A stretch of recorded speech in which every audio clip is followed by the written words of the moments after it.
It's your fly fishing friend Joe here from Red's Fly Shop. I'm going to give you the best intro to fly casting and fishing class that I possibly can.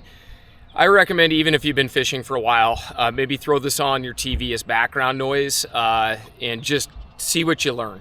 This is going to be a lot of the same things that I've honed guiding for over 20 years. When we're running a guided trip, our goal is to get people proficient in a short period of time, but we don't have to be on the water to do this. So you can do this right here in your own backyard.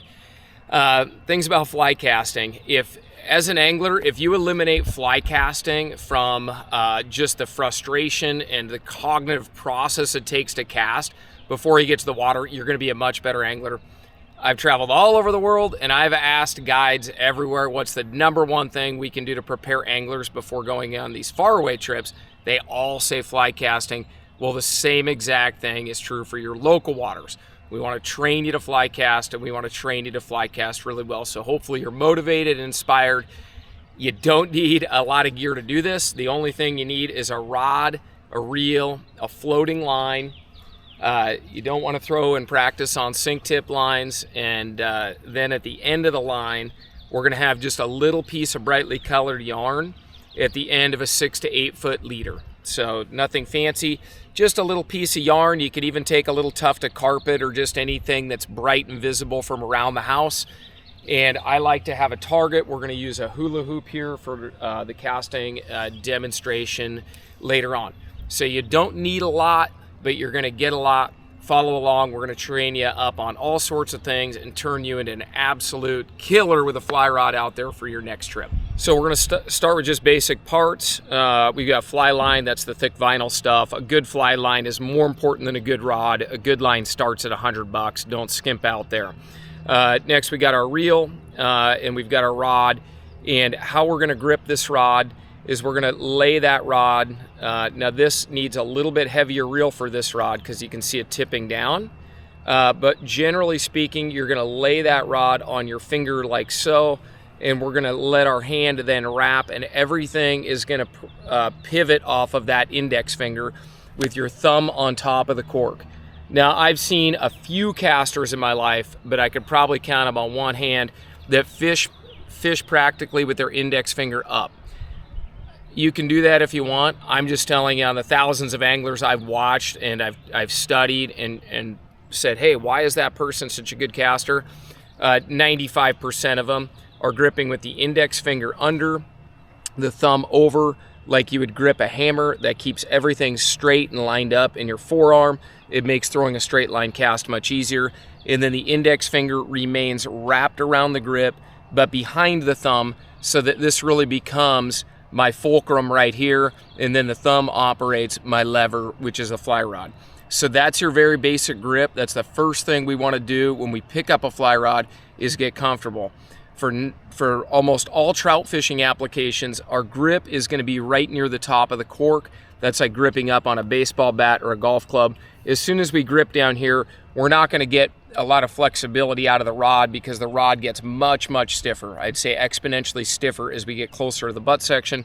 So move your grip up, make it easy on yourself so that you could get that rod to flex like so, with that index finger under the thumb right there. All right, so we've learned how to grip the rod. We're going to learn how to cast the rod, but if we start casting before we learn how to handle a line, we're going to be an absolute mess out there. Line control is paramount. It should be an absolute given, having good control of your line at all times.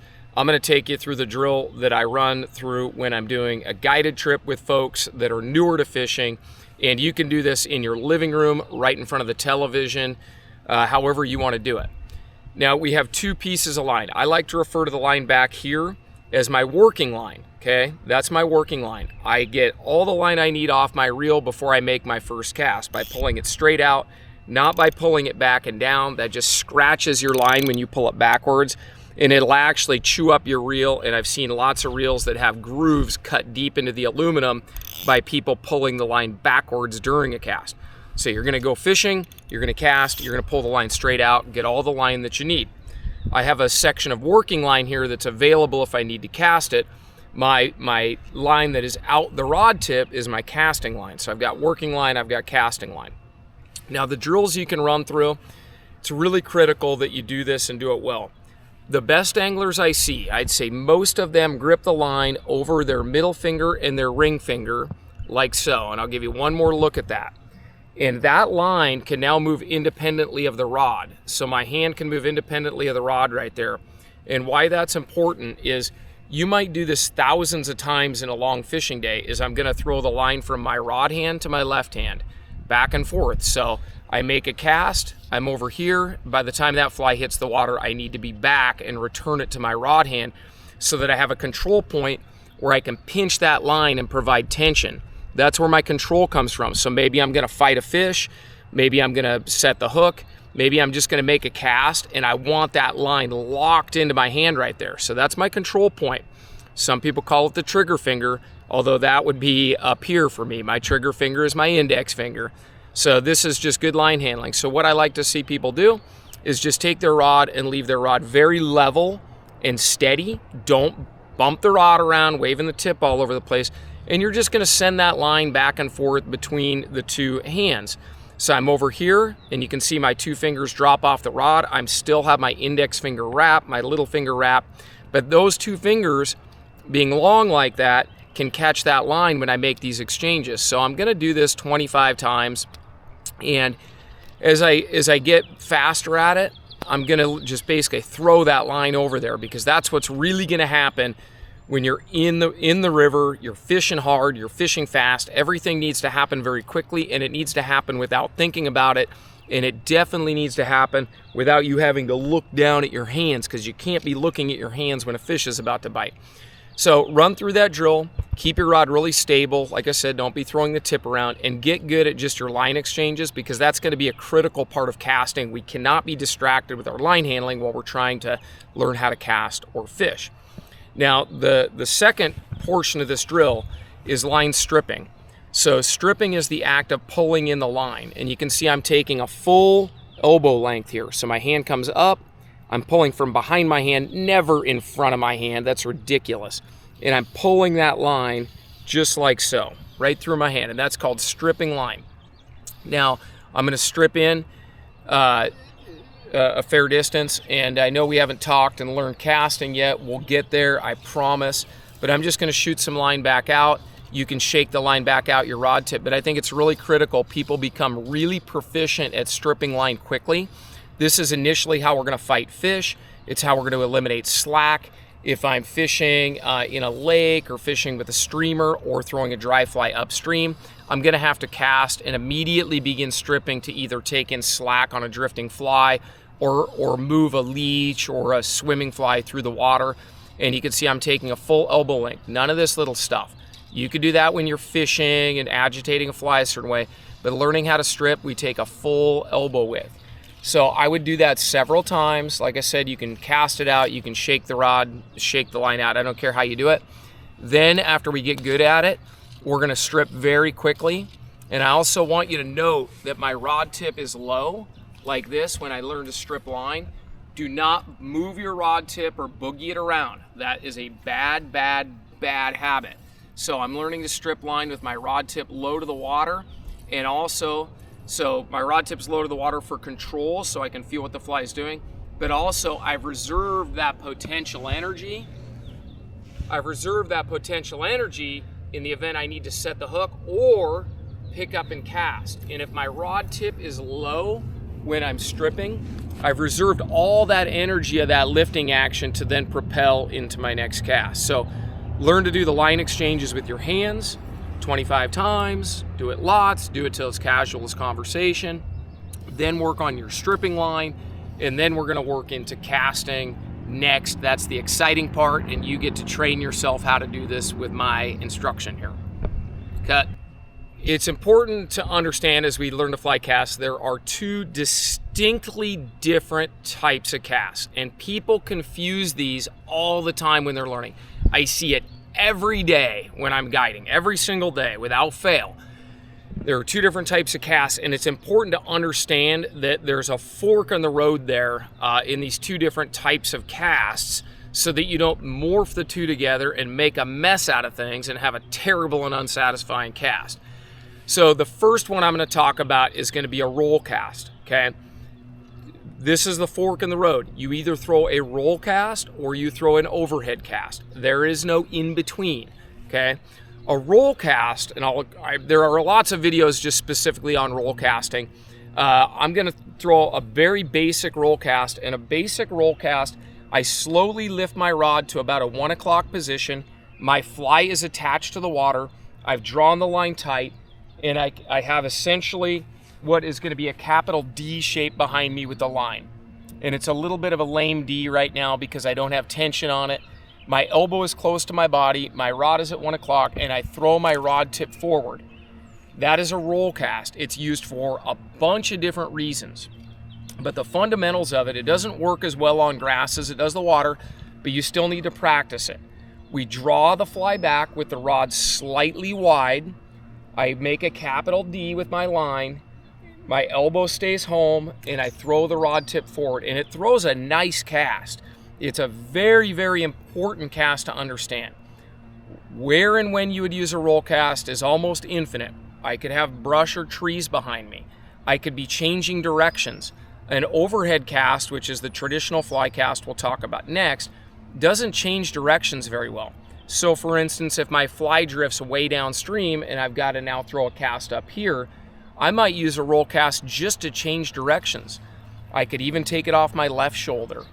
And now that I've changed directions, now I can go to my overhead cast, which we'll talk about in a second. But it's very important just that you understand that before you draw that rod back, you've made a plan. Am I roll casting or am I overhead casting? We see a lot of people that kind of get into this kind of half roll cast, half overhead cast, and it's literally just, it's a mental decision, and they wind up with a bad cast, and then they think their form or their body isn't doing the correct things. That's not the case. It's just, it was a bad choice. So I'll roll cast again, and I'm going to throw one at you. My rod tip comes back slightly wide. My arm then comes in tighter to my body, and then I throw my rod tip forward.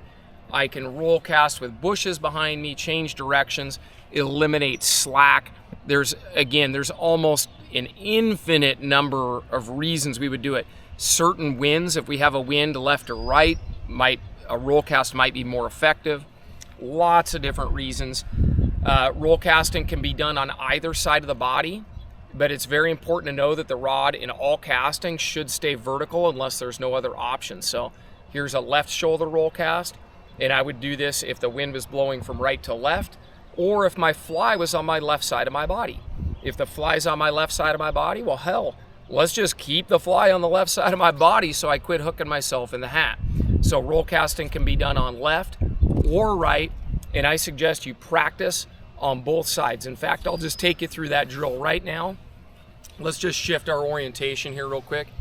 I'm going to throw one over the right like this, and now I'm going to draw it back. Again, my rod is vertical, close to my body. I'm going to throw it again, and I want you to notice that there's a pause, and the tempo is slow on a roll cast. It is not a fast cast. The fly has to stay connected to the water or it doesn't work. Left shoulder now, rod tight to my body. That is your basic roll cast right there. Very important to know that there's a distinct difference. Now we're just going to touch on the overhead cast, and then we're going to dissect it, and I'm going to teach you how to teach yourself to become an amazing caster in short order here. The overhead cast is just like it sounds. It's a traditional fly cast. We have 2 parts to it. We'll dissect that in a moment. But that is where I aerialize my back cast. My fly goes just as far behind me as it does forward, and I'm casting with a nice straight overhand stroke. But before we raise that rod to make a cast, we need to understand which one are we doing. Are we rolling or are we casting overhead? Very important distinction to just know. And again, that's just part of the mental game of fly casting. There are 2 very distinct parts of the overhead cast. Just important to know. We break it into 2 pieces. It also makes it really palatable and digestible when you're learning. And we're going to get into the nitty-gritty of like how to do it and how you're going to learn in just a second. But this is like overarching fundamentals. If we don't have this, we don't have much. There's 2 distinct parts. Let's just say my fly is out on the water right now and I just need to reposition it to a fresh spot. There is a back cast and then a forward cast. There's 2 parts, and we can break it into 2 distinct parts, and that's how we're going to teach it today. I've got a back cast, which is just like it sounds, and then I've got my forward cast, which throws it forward. My back cast, if it's a static length of line, meaning I'm not growing it or shooting it, it's got to go just as far behind me as it does forward. One other concept is it really should be a cloned image of the forward cast. It should shoot back in a very nice aerodynamic fashion, and then it shoots forward in a similar fashion, kind of a mirror image of themselves. A really pretty caster will have an equally aerodynamic back cast as forward cast. So 2 parts of the cast, back cast, forward cast. We'll break that down in just a moment, and we'll talk about how you can get a great forward cast. You're going to hear this again and again today, but the longer I fished and mentored people, the more important I realize the back cast is. The back cast is 90% of it. If we have a really good back cast that's aerodynamic, it shoots out behind us and gets taut, gets tight, it is in the right spot. If my fly is in the right spot behind me, it makes it very easy for me to throw it in the right spot going forward. If my fly is lost back there with slack in the line or in a non-strategic position, it's essentially impossible for me to expect it to go to the right target going forward if it's starting out in some, convoluted mess behind me. So the back cast is 90% of your success in fly casting. Now we're going to talk about just some laws of the fly cast. If you understand these, then you're going to go on to be a great caster. And I realize this is a lot of background information. I don't care if you skip ahead in the video or not, but if you miss some of this stuff, you're not going to be able to troubleshoot your own cast. And there are several just laws or rules of the fly cast. I don't care how you are, how cool you are, what kind of rod you have, how talented you might be, or how good looking you might be. You can't get around these laws of the fly cast. And the first one is fly casts hate slack. Slack is the mortal enemy of the successful cast. So you can look at my slack line that's on the ground right here, okay? So I have slack line. If I attempt to cast slack line, I'm gonna have a cast that is utterly horrible. So we have to eliminate slack at all instances during the cast. There's lots of different ways to do it. One, to get rid of that slack, I could start with a roll cast, and it might not be the most perfect or beautiful cast, but then I can throw a nice overhead cast after that. The other one might be, maybe I make a really bad cast and I've got a ton of slack right here. Maybe I could strip some of that slack in first, then make my cast. That would be another method of eliminating slack. And the other method of eliminating slack is just having a strong back cast. And that brings me to my next point. So fly rods hate slack, it's your mortal enemy. The other one is weak back casts make weak casts. There's no other way around it. The next one is that it's just important to understand is the fly will always follow the path of the rod tip. Okay, so I've got my rod tip. That is my guide for the fly. Everything I do with the rod tip, the fly is going to follow that. And that's a really important thing to just wrap your mind around. And we don't have a professional film crew or anything. We're not that fancy here at Reds, but we do know fly casting and fishing. But for instance, if my rod tip stays low, and I don't know how well it shows up in the video, but my fly is going to stay low, just like that. If I throw my rod tip straight in the air from right where it is, it's right in front of you. If I throw my rod tip straight up in the air, the back cast is going to go straight in the air. Now, where this becomes incredibly relevant is on trajectory. If our rod tip has a rounded arc or a rounded motion to it, our fly is not going to have that laser beam trajectory that we're going for. And that's what we're going to work for, is we want to shoot laser beams, not high lofting, lazy, weak casts. We want laser beams. And the rod tip, the fly will follow your rod tip. Very important for you to understand for lots of reasons. And again, maybe I need to bring the fly over my left shoulder. Maybe there's a big tree right here, or maybe my buddy's fishing too close to me. If I just take my rod tip and I bring my rod tip over my left side, now my fly is coming over my left side. Where I see this as an instrumental philosophy for the advanced caster is when we're working around trees and branches and sticks, sometimes we'll have little alleys that we can slice through from certain angles to get in there where the larger, more mature trout are hiding back in the shadows. And if I understand that the fly follows the path of my rod tip, maybe I can make an incision here or here or here. And if I know my fly line and my loop are going to unroll right where my rod tip is, now I can guide my fly into very, very difficult spots. So those are some of the rules or laws of physics. There is one more actually. I should check my notes more often. The last one that I wanted to include in kind of this chapter of just fly casting philosophy is that the fly rod can only accelerate to a stop. It cannot slow down during the cast. If it slows down during the cast, you're losing all of your potential energy. The moment you slow down with your rod, the rod begins to straighten out and you're losing energy during the casting stroke. It has to accelerate. So I accelerate to a stop, I accelerate to a stop, I accelerate to a stop, I accelerate to a stop, both back and forth. You cannot slow down. If you slow down, you're going to lose that energy. You're going to wind up with very weak, lame cast. It's an acceleration to a stop. There's an analogy, and if you're serious about learning this, you'll follow along at home right now. But if you take an imaginary paintbrush, a big latex paintbrush, and imagine you're dipping it in paint, brightly colored like my shirt, and you stir that paintbrush around, and you go to throw that paint out of the paintbrush, you have to start slow and then accelerate to a stop, just like that. And the stop makes the paint go, the stop makes the fly go in casting. And you can just write that on the back of your hand, that the stop makes it go. That's the release point. That's what tells that fly to kick over and actually travel. It's an acceleration to a stop. The stop makes it go. You're gonna hear that again. We're gonna start with the basic cast. This is how I teach everybody to cast, and I'm going to show you what the cast looks like, and then we're going to reverse engineer it, and I'm going to give you tips on body composition and posture and things to help make this really, really easy for you.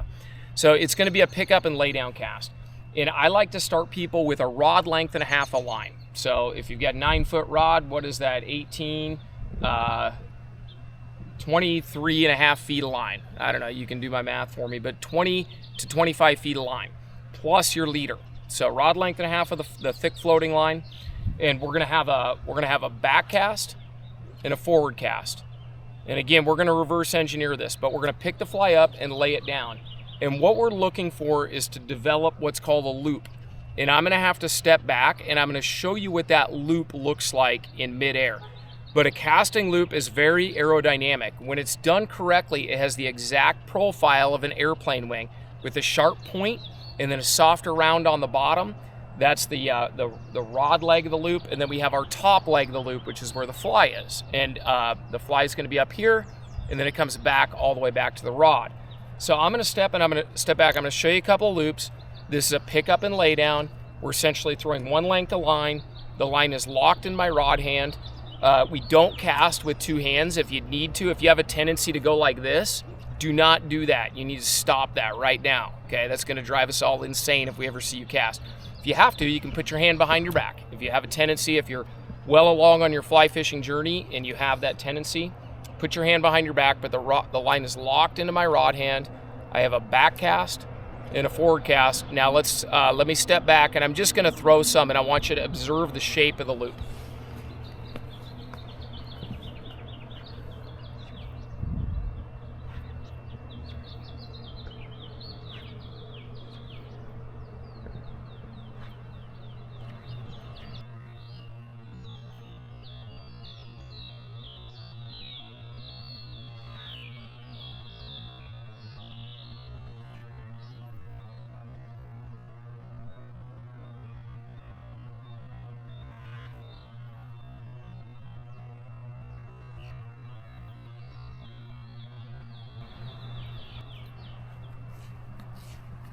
So hopefully you can observe the shape of that loop. It's very aerodynamic, and it also is unrolling about when it hits the ground. And that's one of the first things that we want to make sure that we learn is when we throw for trajectory, just like a bow, an arrow, a slingshot, a pellet gun, a gun, whatever, we want that fly to traject forward, and trajectory can be aimed in different locations. So if we have a high trajectory like this, where I'm aiming up in the air, I'm going to have a very accuracy is very hard to control. We want our trajectory aiming slightly down. That's called your casting plane. And I don't care about all the names. There's plenty of highly technical stuff that's going to teach you the names of this. I want to teach you the how. We want our casting plane a little bit like this. We want that loop to unroll kind of as soon as it hits the water so that we control our accuracy and we can make that cast again and again and again. Now we're going to stand very square to our target, sternum faced at the target. Don't stand like this. Don't stand sideways. Do not rock with your legs. Do not turn your waist at the hips. This is a surgical operation. If we're running a scalpel or anything else surgical, we don't want our body involved. We don't need our body involved. I've got my grip here. I'm gonna accelerate back to about a 1 o'clock position. If 12 was here, 1 is here, and I'm gonna stop. Then I'm gonna drive forward to what would be a 10 o'clock position and stop. Stop, stop, stop, stop. Why do we stop? The stop makes it go. So you can see I'm very compact. My elbow is staying home by my body. Very, very important that your elbow stays home. So that's your basic posture. And we're gonna pick this fly up and we're gonna lay it down until we get that line to lay out perfectly straight and perfectly tight. I'll show you what that looks like.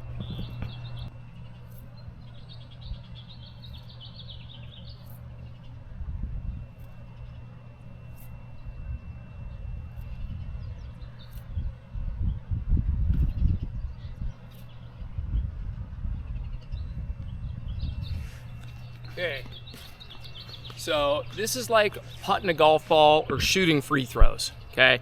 We have a controlled distance, we do it again and again, we work on our form until we get it just right. That is critical. We want you to be so good at just picking that fly up and laying it down that you can hit that hula hoop 20 out of 20 times.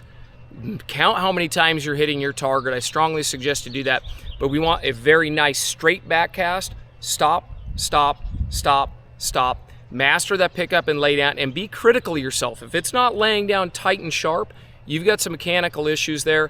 Maybe your timing is off a little bit. If you hurry, you're gonna have too much slack in your line, and again, slack is the mortal enemy of casting success. If your elbow gets loose, we're not driving that rod tip straight down an axis or a meridian like this right here, and we have to have those nice stops in your cast right there. Regarding use of the wrist, okay, so this is often the train comes off the tracks right here. The wrist, you'll hear people say that, and I hate it when people say, don't use your wrist. Don't use your wrist. Your wrist is going to flex just a little bit. I'm gonna show you the fundamental problem with using your wrist. If you use too much wrist, everybody does this when they're learning. They have a tendency to tip the rod back, like so. Now my rod is laid flat, I stop. My initial acceleration, the fly is gonna follow the rod tip, and that fly is now being cast straight up in the air. That's lame. We don't want that kind of cast. So be rigid with your wrist, be disciplined, stop at 1 o'clock for a pickup and lay down cast at 20, 25 feet, just like so. Your wrist is going to give a little bit, just don't let it unroll. That is a terrible cast, and you're gonna have a heck of a time trying to undo that damage. Less casts and quality casts are very important. That's why we're not false casting and hovering the fly in the air and trying to shoot line. We're trying to build repeatable, reliable form so that when we pick that fly up to shoot it in, it's gonna hit relatively close to where we're looking. Another note about that is if you've ever had trouble, maybe you're already fishing a little bit and you've had trouble seeing your fly on the water, generally it's not a vision issue. It's that the fly isn't hitting exactly where you're looking.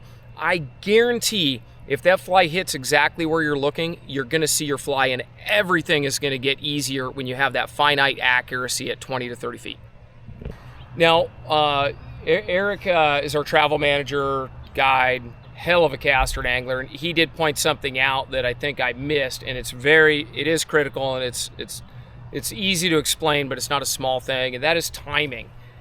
How long do we wait when that fly is behind us? And the answer is it's gonna vary. If your fly comes out of the water slow, you're gonna have to wait longer. And again, that's why a backcast that's powerful and direct is gonna eliminate the need to focus on timing, because we can count on the fly getting back behind you very quickly. So if I have a nice tight line and 20 feet of line, by the time I stop, I can go forward. There really isn't an extended pause. It's just pop, pop. Now let's say my fly was sunk in the water and I had a little slack in the line. That one came out of the water slow, so I had to wait a bit longer. So the timing is going to vary based on the velocity the fly is coming out of the water. The other big determining factor on how long you're going to wait is going to be the length of line you have. Let's say I take my working line and I'm just going to cast a little bit further here. As I have more line, it's going to take it much longer to stretch out behind me. So if I take this whole line, which is a long line, and I throw it back, I've really got to wait. So I'm going to throw it back like so, long pause. So long lines, long pause. Slow velocity coming out of the water, long pause. Short line, high velocity coming out of the water, just stop. As soon as you stop, that rod's going to rebound. There's going to be a moment of limbo there where the rod comes back and moves forward and propels your line forward. Hopefully that helps eliminate any timing issues you maybe have. The goal here is for you to be able to troubleshoot your own cast and understand why you get a bad cast or why you get a good cast. The next section is going to be a fun one. We're going to end up false casting, and so that's going to be the next lesson here. Before we start false casting, I want to explain what the false cast is, of course, and then why you would false cast. A false cast is like, everybody's seen A River Runs Through It, where Brad Pitt, it actually wasn't Brad Pitt, is out there shadow casting and hovering the fly over the water with the line spending more time in the air than the water. Okay, it's somewhat felonious. It's not entirely felonious, but shadow casting is not a real thing. But false casting is the act of just casting in the air. We don't really do that necessarily to attract fish, although I have my own theories on that. I do feel like fish, I don't feel like this, they absolutely see the fly land. So they do see the fly approaching the water and land. I've seen thousands of strikes where the fish is on that fly instantaneously when it hits, and that tells me that fish was already triggered and coming to the surface as the fly was landing. But that's not why we false cast. We false cast to do a bunch of different things. So it's important to understand why we false cast. One is going to be, maybe I need to build a little line speed, okay? So I had slack in my line, my first cast comes out like garbage. It's not going to make a very good cast going back forward. So maybe I had a little slack in the line, so I'm going to pick it up and I'm going to start slow and I'm going to build up my tempo a little bit as I get more line speed. Then I can fire a very accurate cast. False casting can be used to measure distance. Maybe I'm false casting for a specific target and I can see, I can just see visually that my fly is about 2 feet short. So I'm going to let 2 feet of line inch out of my left hand. Now I gain 2 feet and I hit my target, caught the fish. False casting can also be used to change directions. So maybe I've got a difficult direction change and I've got to change about 90 degrees from way downstream to upstream. And maybe I do start with a roll cast, but now I've got a little slack. Maybe I'm still changing directions and now I need to false cast in the air a few times to build speed and deliver to the exact target. So changing directions. The other thing would be maybe I need to move upstream a little bit. And I'm just going to kind of drag my working line behind me and I'm going to false cast my way into fresh position and then lay it down. In a nearly infinite number of reasons we're going to false cast. Why we're going to false cast here today is just to and teach you how to false cast is we want to be able to build distance. And that's the number one reason that we would false cast is just to build some additional distance. So the drill that I take people through for false casting, and I do it the same every single time, I've seen incredible results with this, is we're going to have that same length of line. And at this point, you should be laying the fly up, or picking the fly up and laying it down and hitting your target, whether you have a pink and black hula hoop or not, it doesn't matter. You just have some type of target. Let's just say we've been picking it up and laying it down. We have good form, stop, stop, stop. Okay, I've worked on my timing. Stop, stop. I'm disciplined. I'm not rocking at my hips. This is terrible. Okay, do not do that. We want this rod tip driving straight back, straight forward in one perfect axis. It's fly casting. Proper fly casting is very square, and it's almost boring when it's done right because it looks so easy and effortless. But let's just say we're to the point where we've got a good loop. It's aerodynamic. We're bringing it kind of hot to the water and the loop is unrolling. You have to get that before you start false casting. So the false cast drill I take people through is we're gonna do it very similar to the pickup and lay down drill, and I'm gonna cast once in the air and then lay it down. And that's all I'm gonna do. I'm just gonna cast one time without letting it hit the ground. I'm not hurrying. Most people wind up hurrying. They get anxiety and they start to panic and they wind up with something that looks a little bit like that, turns into a total mess. Just chill out, okay? Just cast once in the air like that and then lay it down. Take a deep breath, all right? So like just chill out. It's not that big a deal. It's just false casting. It's one false cast. Once in the air and lay it down. That's all I'm doing. It's the same length of line, no different. Now let's say you do 100 of these, okay, and you're feeling really good about it, and you've worked on your tempo a little bit. You've tried doing a really short stroke like this, okay. You've tried doing a little longer stroke. You played around with your cast a little bit until you've got it really tuned, and you're really feeling like you're connected to that fly. You don't have slack in the line. You got a good false cast. The next drill is we're going to learn how to shoot line, okay. So the way I teach this to everybody now because I've seen so much success. We take this much working line right here, just enough to get down to the ground. So I'm gonna reel a little bit in. I want about that much. And that way I have a measurable quantity for each effort. And what I'm gonna do is I'm gonna take the line from my rod hand and I'm gonna take it in, delicately pinch it between my thumb and my forefinger of my line hand. Okay, for me it's my left hand is my line hand, my rod hand is my right hand. And this is going to stay down here by my left hip. I'm going to throw one false cast and drop it. I'm not letting go of the line. I'm not shooting line yet. I'm just getting this hand positioned properly. Do not take your left hand back with your rod hand. If you do that, I will hunt you down and find you and admonish you, okay? You have to leave this left hand home. You might not hear it on the video, but it's going to be very subtle, and I want you to listen for lines sliding through the guides of the rod.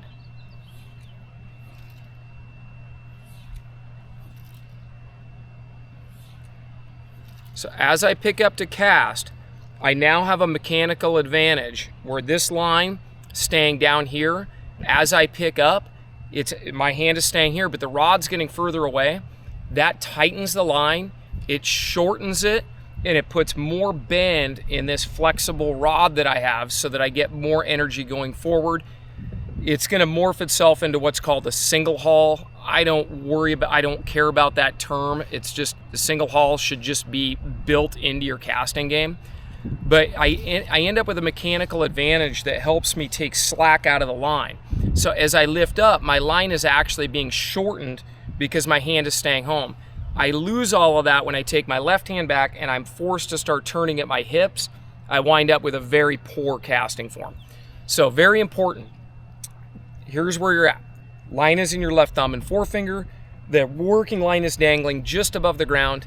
And now I'm gonna pick it up and I'm gonna false cast once and lay it down, okay? My hand is staying home. False cast once, lay it down, just like that.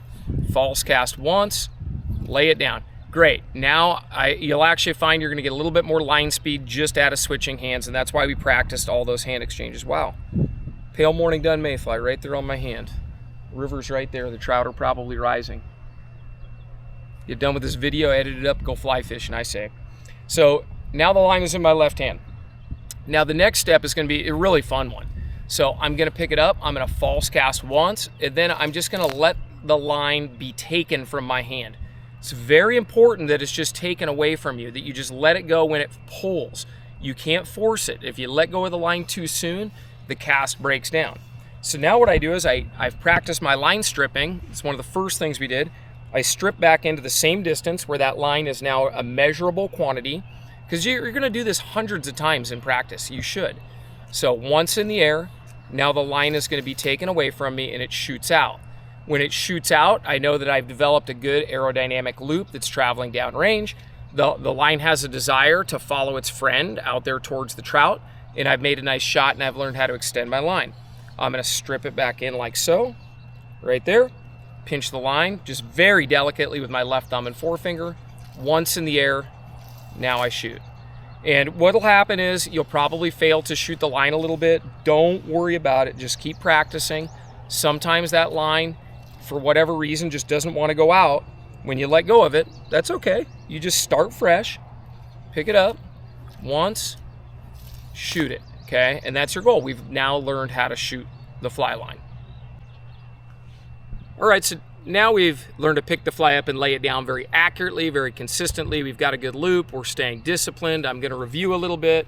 Chest face towards your target, rod straight overhand. The stop makes it go. Stop, stop. Rod stopping at 10 o'clock, rod stopping at 1. The tip will probably flex back to 2, but we don't need to physically go back to 2 with the butt of the rod because the rod is giving you a lot of flexibility there. One thing about these rods, I'm going to go off on kind of a side rant here before we go into the next step, is this is a graphite launcher. I don't care if it's $100 or $1,000. These graphite launchers are capable of throwing long casts. We're not throwing long casts. It's the short game. In golf, they have a saying, you drive for show and you putt for dough. Same is true in fly fishing. Most of our trout are going to be caught within this 30-foot range by very accurate casts. Just like the best golfers in the world can put it in the hole, you've got to be able to take your fly and put it in the hole. That's what we're working on. Now, similar to golf, all of your short game is going to be a short stroke. It's going to be a chip. It's going to be a putt. It's going to be a very, very short motion with the club. I'm horrific at golf, so I apologize for my terrible form, but it's going to be a very short stroke. If we tried to putt or chip a ball and took our club all the way back into, say, a driver position, we're not going to be very accurate. We're not going to hit the ball square because we're taking the club back too far, and we're probably having to decelerate as we come down, which is never a good thing either. Golf stroke is an acceleration, the fly cast is acceleration. The reason I say that is when we start to get into these casts where propelling line a bit longer, we see a lot of people, that's when they start getting the body introduced, that's when they start twisting, that's when they start going back too far with the rod. There are times that we do that. Building your basic trout skills is not one of those times. We want everything very short and very compact. And I want you to just watch for just a second. I'm throwing probably 40 feet of line, and I want you to watch how compact this stroke is. And I'm just going to do the same cast that we've been training on.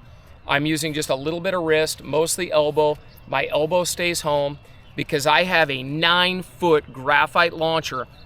I can do just a little bit down here and it results in massive rod tip travel. It's like having a 9-foot torque wrench, 9-foot baseball bat. We don't need to do much down here to achieve a lot of travel and a lot of speed out at the rod tip. The speed of the rod tip travel is going to dictate your cast. I don't need to do a lot here. I need to stay home. I need to stay tight. This is a surgical operation. We have to have really good tight form downstairs. I say this because this is the part of the casting lesson where we see most people fail and they don't get over the hump. And that is just shooting a little bit more line. So what I did was I had my working line here, the same distance I was working with, and then I took out a couple more pulls of line. So now the line amount that I want you to have is I want you to have just a little curl of line right there. Okay, that's the amount. And we're going to throw multiple false casts now. Now, what I want you to do with your multiple false casts, I want you to throw 2 without extending the line. Okay, so I'm just going to go 2, once, twice in the air, and now I'm going to inch about 6 inches out per cast, and then on the last one, I'm going to let it all fly. This is going to require discipline and repetition to get this right. The goal being that I shot all my line out cleanly. Now, because I want measurable quantities, so my challenge is the same every time, I'm going to strip back into the approximate amount. Some casters that are real students will mark their lines in a couple of different places just with a Sharpie or something like that, so that they're doing the same operation each time, and their timing and everything is very similar. So again, real time now. Twice in the air, once, twice, that built my line speed. Now I'm going to shoot out about 6 inches, shoot out about 6 inches, and now I'm going to let it fly. When I'm shooting it out 6 inches, it requires a little bit of finesse and practice, but basically I'm pinching the line in my left hand, and as I feel that line wanting to go, I just release my grip for a second, and then I repinch it. I release, and then I repinch it during the cast. So there is a little bit of finesse to this that's just going to take, again, discipline and some raw reps in order to get this right. When we get to this point, we're basically fishing. If you can do this at home on the grass, you can learn what fly to tie on, what fly to use, how to approach the water, how to mend, how to feed line. All that stuff is way more intuitive. Everybody has a primal instinct to hunt fish down, to be stealthy, to make one good cast. It's all buried in your DNA. Casting, you should be doing that before you get to the water, in my opinion, if you'd like to have your best chance of success. If you don't care about success, you just want to suntan and get outdoors, I don't care. Stop watching. But those of you that want to be proficient and become good casters and have this really joyful casting experience, stick with it. Because here's where you're going. This is kind of the final step. Once we get to this step, we've eliminated 90% of fly fishing, in my opinion. Like I said, figuring out what fly to tie on, ask your local fly shop, do a little research, tie on a chubby Chernobyl the months of May through October, and at least you'll have a chance. But if you can cast a fly well, fly fishing success is 90% presentation, and clean presentations all start with a good cast. So casting is of the utmost importance. So here's where I'm at. I'm going to strip that line back in where it was. Now what I'm going to do, this is the full-blown drill. This is your final test. I'm gonna take a couple false casts, and I can even start letting that line slip out. And now my line is laid out flat and straight on the water. Go ahead and take a look. You can see that fly line going out into the great beyond. The line is straight. There's no slack in it. I'm already in my stripping position, okay? So when that fly hit the water, I was already in my stripping position. Now I'm gonna strip the line back in a very controlled format. Whether I'm fishing tarpon or a leech or a dry fly, it doesn't matter. I'm gonna end up stripping line. I'm stripping back in. My rod tip is low, very controlled. I'm not spastic. My hand is out in front of me like this so that I could set the hook or make a cast. I don't want to be standing straight up in the back seat. That's not a very strategic position, but I'm postured forward, hand forward. I'm stripping my line back in. Then what'll happen is I'm going to strip my line back in to about a rod length and a half a line. Okay, it's right where I started, and now I'm going to work it back out again. And I'm going to do this again and again and again. I'm going to strip that line back in, stripping, stripping, stripping. This is a line recovery drill, meaning I'm trying to recover my distance. And my goal is eventually to see how few a cast I can get all that line back out, because that's going to be a representation of my efficiency. If it takes me 7 false casts, that's not very good. But if I'm stripping, stripping, stripping, I'm going to just go ahead and throw 1 false cast, and then I'm going to dump the next one because I got a nice aerodynamic cast. Eventually, you're going to get to that point with enough practice that you're going to be able to strip that line in. We're going to pick it up. I'm going to throw a false cast. Then I'm going to dump the line, let it shoot. Great, there was plenty of momentum. And now I'm stripping back in, and I'm going to recover that line length again, back to about a rod length and a half a line. A shorter line is harder to get going, as you'll find, so I think a rod length and a half is a good happy medium for training. Now I'm going to pick it up again, just like that right there. I've shot it back out, and I want to go through that one more time about what we call coming into the strip. So as my fly hits the water, I want that line in my rod hand. Oh, I shot it and got it around the back of the rod. Even I make a mistake once in a while. But that line was up in my stripping hand right here as the fly was hitting the water. Okay, so let's do that one more time. That's something I want you to practice. So I'm making my false cast here. As my fly hits the water, I'm already in my other hand. That's why we did that drill at the beginning with those line exchanges, so that we already know how to do this. We've already practiced it so that we have good control. The second my fly hits the water, that line needs to be in my rod hand, just like so. Chances are you're gonna have a little bit of slack in the line. I've already pulled it out. So the fly hits the water, I'm in my stripping hand, I've already pulled that little bit of slack out so that I'm in touch with my fly. If I get a strike right away, great. I can also have a lot more control if I've eliminated that slack. So that's called coming into the strip. But that's kind of your final destination. It's gonna take you a while to get there.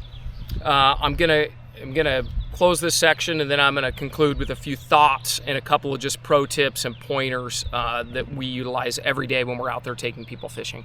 Okay, some concluding thoughts on casting. Eric chipped in a couple as well, a couple of just pro pointers. One is, I'm just gonna throw a cast out there to get started, is if you're having trouble with your cast, you can watch your backcast and just make sure that that backcast is elevated, it's high in the air, that we're propelling it into a strategic position, which is going to be up here high behind us, not straight up in the air, but it's going to be up in the air.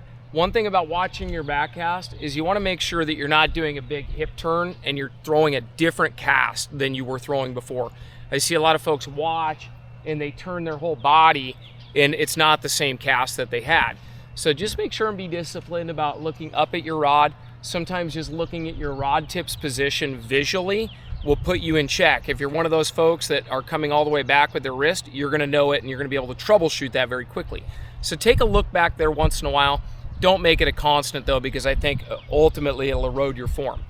The one that I have that I've started to really emphasize the last few years guiding is when your fly is out on the water, there's going to be some slack in it, and there's undoubtedly going to be some of that line is going to be sunk.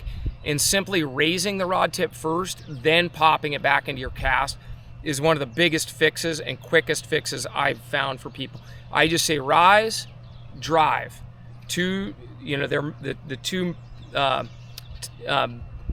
guess, actions are merged or married with one another, but I'm going to rise and then drive back like so. I have found that to throw really powerful, quick back casts, and the result is always a good forward cast. If we have a good back cast, we've done 90% of it. Then it's just a matter of flicking it forward if our back cast is in the right spot. The last one, there was one more that we had. Stop the rod and then drop the rod. Okay, that was one of Eric's, and it was a really great tip. We're trying to keep this as complete yet as brief as we can. And Eric has a really good coaching tip where we talked about stopping the rod, up here to 10 o'clock position. We can identify a dry fly angler skill, especially in a drift boat format, from hundreds and hundreds of yards away based on their rod tip stop. If they have a really disciplined stopping point, we can tell like that's a good caster. If they bring the rod all the way down to the water on their initial stroke, they might throw some accurate casts, but they generally don't present well and they're not going to be consistent. So what Eric suggested is we need to make sure and emphasize that we stop here and then drop. So we stop and then drop on the cast and the delivery. So hopefully this helps. Go back, watch it a couple times if you're learning, go do some practice, and then follow the various chapters or various stages through the video. We really appreciate you watching. Everyone at Reds genuinely wants you to have the best casting experience possible. When it comes to a lot of the other things, like how to hook a fish and how to choose the right fly and a lot of those other things, those things get a lot easier when you're not trying to worry about getting a decent cast. You put a decent cast in the water, all that other stuff comes quickly because we're not stealing all of our cognitive processing, trying to figure out what our arm and elbow is supposed to be doing when we're out there trying to catch a trout.